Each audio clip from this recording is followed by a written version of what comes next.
Berbicara tentang sistem pendidikan, memang sistem pendidikan saat ini sangat memprihatinkan, apalagi terjadi wabah COVID-19. Banyak para tokoh yang mengatakan bahwa sistem pendidikan saat ini sangat banyaklah cacatnya. Apa sih permasalahan sistem pendidikan?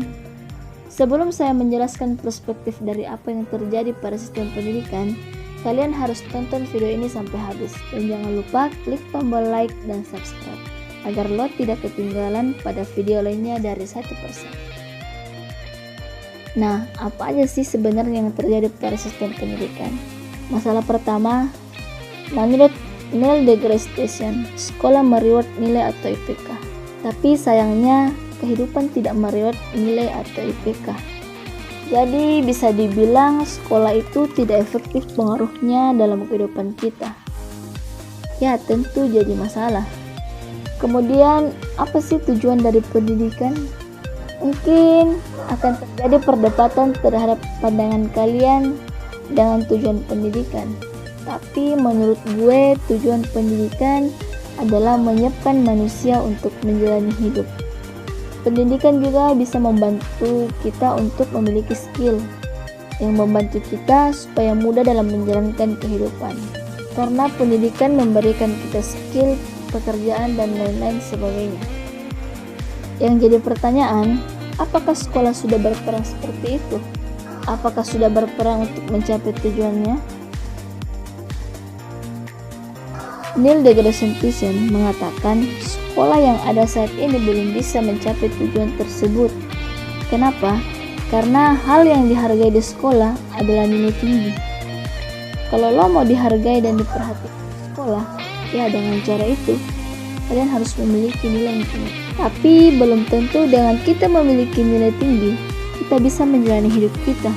Memang sih ada riset yang mengatakan bahwa nilai sangat berkorelasi dengan keberhasilan. Tapi yang kita lihat dalam kehidupan nyata, banyak orang yang tidak memiliki nilai tinggi, tapi berhasil, bahkan sangat berhasil. Masalah yang kedua, sistem pembelajaran pada saat pandemi. Pembelajaran saat ini bisa dikatakan tidak sesuai. Mengapa? Karena banyak di antara siswa atau mahasiswa yang mengeluh karena sistem pendidikan yang kadang saja mempersulit siswa-siswa. Mana lagi sistem pelajaran yang tidak berjalan lancar dikarenakan jaringan, karena banyak di antara kita yang tinggal di daerah pelosok. Banyak di antara kita yang kurang mampu membeli kuota karena faktor ekonomi saat ini sangatlah krisis. Bukan saja siswa yang merasakan, bahkan guru, dosen, dan orang tua sangat merasakan faktornya. Karena akibat wabah COVID-19 yang sangat menghambat sistem pembelajaran.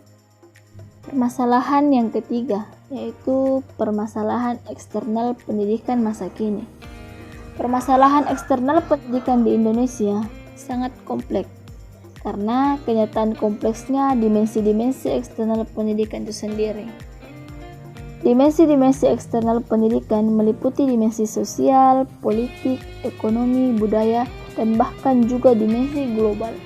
Dari berbagai permasalahan pada dimensi eksternal pendidikan, di Indonesia akan menyoroti dua permasalahan, yaitu globalisasi dan permasalahan perubahan sosial.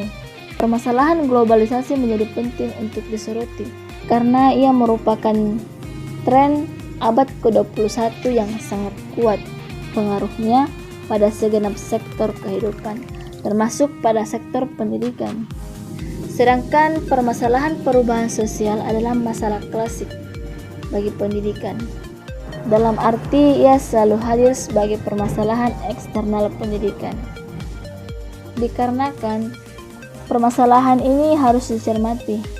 Permasalahan tersebut merupakan tantangan yang harus dijawab oleh dunia pendidikan. Jika pendidikan ingin berhasil mengembang dan fungsinya berdasarkan paradigma untuk masa depan. Masalah yang keempat yaitu permasalahan globalisasi. Globalisasi mengandung arti terintegrasinya kehidupan nasional ke dalam kehidupan global dalam bidang ekonomi. Misalnya globalisasi ekonomi.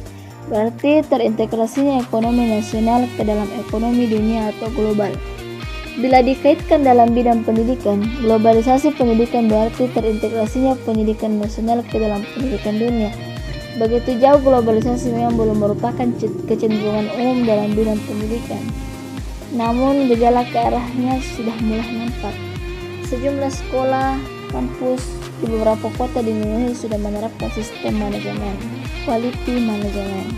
Mungkin sekian dari saya, akhir kata dari saya Nur Ismi Basrang. Terima kasih sudah menonton video ini, semoga bermanfaat.